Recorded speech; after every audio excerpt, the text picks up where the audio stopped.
family owns a small beach house in New Jersey. We've had it for close to 2 generations now. We live in Pennsylvania, but during the summer or the 4th of July, we'll usually spend time there. Other than that, it just sits empty. We don't rent it out or anything. It's nothing fancy, but it's right near the ocean, and it's got that kind of quiet, peaceful atmosphere you can only get by the shore. I'll start this off by saying I don't believe in ghosts. Never have. My mom and grandma used to swear the house was haunted, but I've never seen or heard anything that made me think that they were right. My mom especially hated staying there alone. She'd get all anxious and said she could never fall asleep when there was no one else there with her. I, on the other hand, never had any issues. I actually liked being there by myself. I'd sleep like a rock with the windows open, listening to the waves. Last summer, though, something happened that still has me on edge. I had broken my leg earlier in the summer at some inflatable bounce place during a birthday party for my younger cousin. I slipped wrong coming down one of the slides, landed bad, and snapped my leg clean. I ended up in a full cast for most of the season.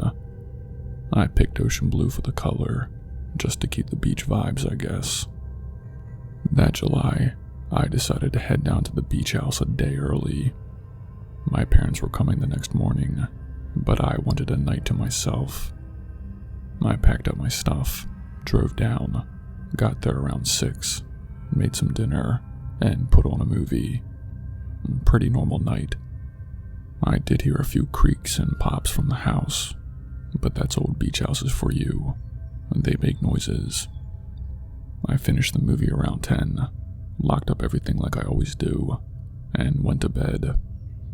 The next morning is when things got weird.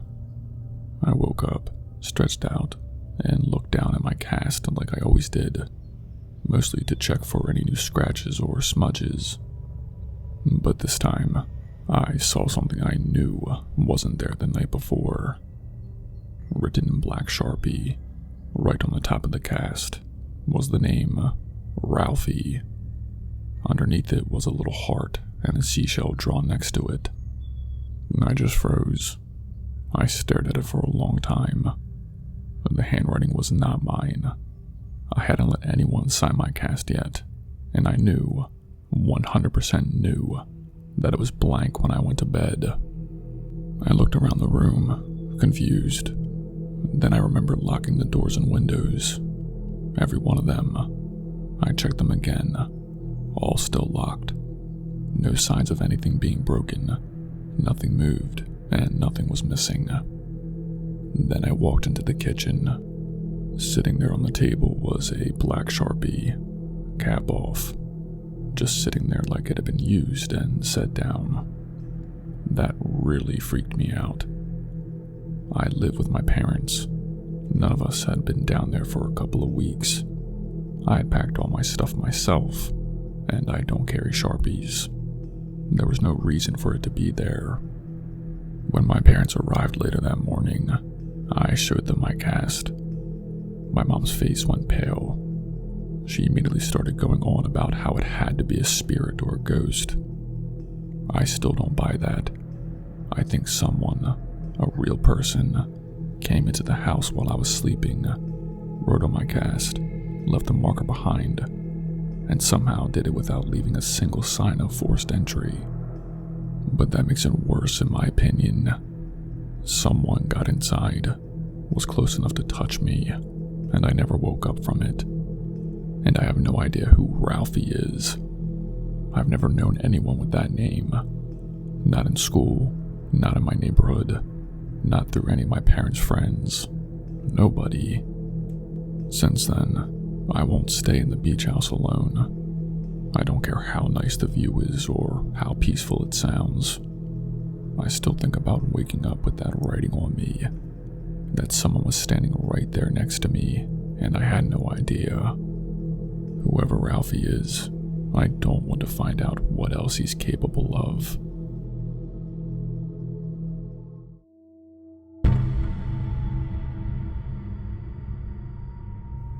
2 summers ago, my wife and I rented a beach house in North Carolina. It was our little escape before our first kid was born. We had a good year financially, and this was our way of taking a breath before things got hectic. The house sat right on the bay, with a fenced-in yard and a small deck out back. The sunsets were incredible, and the rental allowed pets, so we brought our 2 dogs, Bear and Holly. Life felt good. We spent the first day settling in, unpacking, grabbing groceries, walking to the beach, that kind of stuff. My wife was about 6 months pregnant at the time, so I made sure she didn't have to lift a finger. That night we grilled dinner and ate outside. The air was warm but breezy, and the only sounds were the water and the occasional boat going by. The next night, around 11 p.m., both dogs started whining by the back door. Nothing unusual. Back home, they'd always need to go out once more before bed. I let my wife sleep and got up to let them out. The moon was really bright that night. Everything had that silver blue glow to it. I stepped out onto the deck while they went off to do their thing. Bear peed right away, but Holly was sniffing around one of the trees in the far back corner. I stood there barefoot, arms crossed, just zoning out, when I heard my wife's voice from right behind me. It scared the hell out of me. I did not even hear her come down the stairs. She looked spooked and asked, "Who's that by the tree?" I looked at her confused. "What do you mean?" She said she woke up when I got out of bed and decided to watch the dogs through the bedroom window. From up there, she said she saw someone standing behind the big tree in the corner of the yard. Said it looked like they were crouching down or leaning. I stared into the yard, but did not see anything at first. Then, right as I was about to tell her that she was just seeing shadows, both dogs went nuts. Not playful barking, aggressive, protective barking, growling, snapping, full-on alert. They were both in the corner opposite the tree now, facing it like something was there. I squinted and just barely made out a dark figure. My stomach dropped. I started yelling, thinking maybe that would scare them off. Instead, I heard Holly yelp, loud and sharp, like she was in real pain. Bear bolted back toward me, tail tucked, which he never does. I ran toward Holly and saw a man standing over her. He had something in his hand. I thought it was a stick at first, but then I saw a glint of metal. It was a hammer. He was about to swing it again, and I just reacted. I shoved him as hard as I could. He barely moved, but it threw him off just enough. He swung the hammer toward me, and I kicked out his legs. I don't even remember it clearly. I just grabbed Holly under her stomach and ran for the house. I yelled to my wife to lock the door. She slammed it shut and twisted the deadbolt just as I got inside. I put Holly down and turned to look. The man stood up slowly, looked straight at the house, and just stared. He did not say a word, did not run, just stood there for maybe 30 seconds, then hopped the fence like it was nothing and disappeared. We called the police right away. They showed up maybe 15 minutes later and swept the yard, the bushes, the surrounding area. Nothing. No footprints, no hammer, no signs of where he came from or where he went. They took our statement and said they patrolled the area throughout the night. The next day, an officer came back and told us that a few towns over, someone had been attacking animals at night. People's pets mostly. 3 had been killed. They believed it was the same guy. Apparently, he'd never broken into a house, never gone after a person, but it was escalating. That's what scared me the most. We got Holly to a local vet the next morning, Her leg was fractured, and she had a few cuts on her head, but she made it through. Tough little dog. Bear did not leave her side for a week. We only stayed one more night after that, and it was with all the lights on, and Bear sleeping at the foot of the bed. My wife and I barely slept though. Every little noise outside made my heart jump. I ended up installing security cameras around our house when we got back home. And to this day, we don't know who that guy was, or what he really wanted. And as far as I know, they never caught him.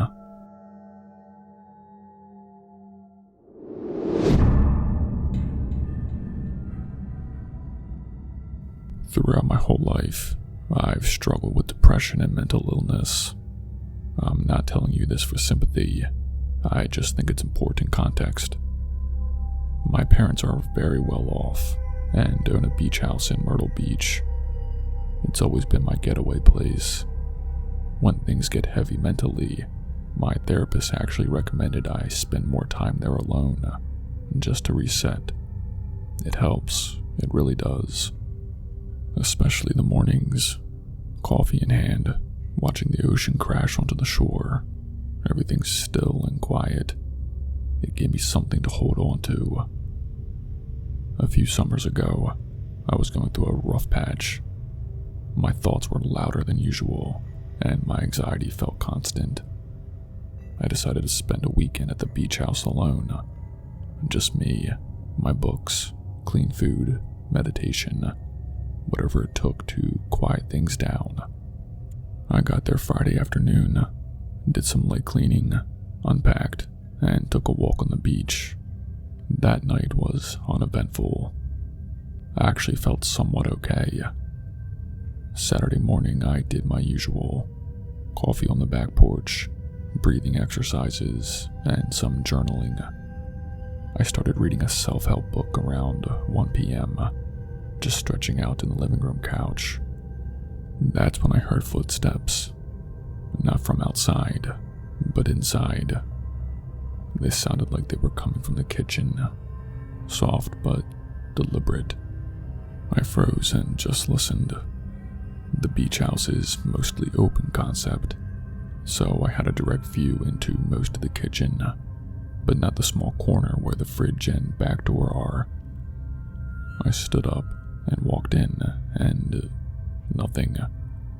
No one was there. No doors were open. No signs of anything out of place. I chalked it up to my anxiety. My brain plays tricks on me sometimes when I'm on edge. Maybe I was just hyper-aware because I was alone. I went back to my book and tried to forget it. A couple of hours later, I decided to shower. When I got out, the towel I had hung neatly on the rack was on the floor. Not crumpled like it slipped, but as if someone had yanked it down. Still, I gave myself the benefit of the doubt. Maybe I didn't hang it as well as I thought. Maybe the air conditioning kicked on and it fluttered off. I've heard of weirder things happening. By the time evening came, I made dinner, grilled chicken and vegetables, and ate it in the living room while watching some mindless TV show. I was just starting to relax again when my phone rang. It was my dad.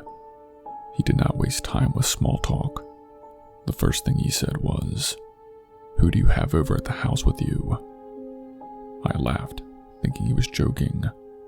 "No one. I'm here alone," I told him. There was a pause. "Don't lie to me," he said. "I just checked the cameras. There's someone in the kitchen." I felt all the blood drain from my face. I muted the TV and just sat still. That's when I heard it. Breathing. Slow, measured, and it wasn't mine.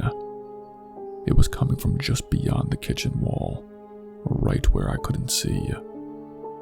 I did not know what to do. My mind was racing. Then suddenly, the sounds of footsteps, fast ones, and the back door slamming shut. I lost it. I started crying and told my dad what I had just heard. He said he was calling the police immediately. He also sent me the footage he had pulled up from the cameras. In the clip, I'm sitting in the living room eating, and in the background, clear as day, is a woman, late 20s, long blonde hair, baggy clothes, walking around in the kitchen like she belonged there.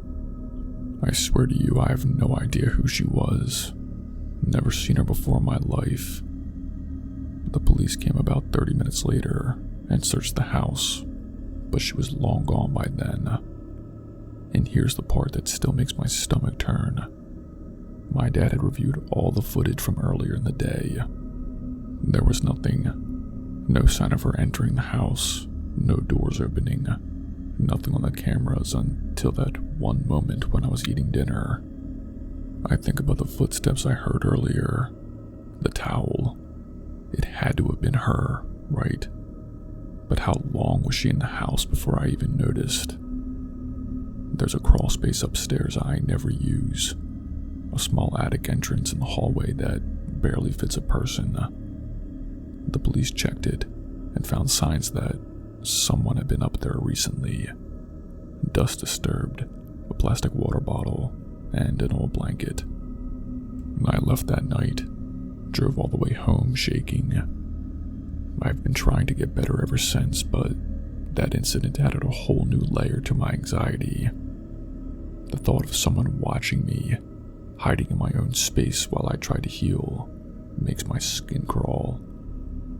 I still go back to the beach house now and then, but I always double check every door, every lock, and I sleep with something heavy by my bed. Some people think the worst part of mental illness is what's in your head, but for me, the worst part was realizing I wasn't imagining it.